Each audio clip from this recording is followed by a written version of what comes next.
की यांनी म्हणे संभाजीराजांच्या बाबतीत काय निर्णय घेतला होता, काय निर्णय घेतला होता मला माहिती आहे, मला आणि संभाजीराजांना माहिती आहे. पण याचा अर्थ असा नाही की आमची मैत्री तुटले, आमचे ऋणानुबंध तुटलेले आहेत. आज सुद्धा विचारा सगळ्यांच्या समोर सांगा, संभाजीराजे तुमच्या आणि माझ्या दुरावाला असेल तर सांगा सगळ्यांना.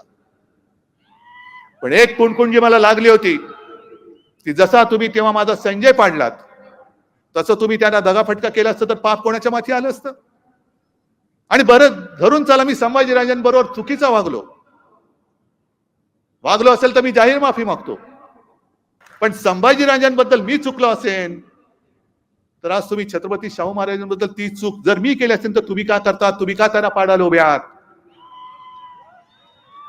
म्हणजे तुम्ही चुकीचं करताय आणि आम्ही बोट दाखवल्यानंतर उलट बोट माझ्यावर दाखवतोय की तुम्ही चुकला होतात.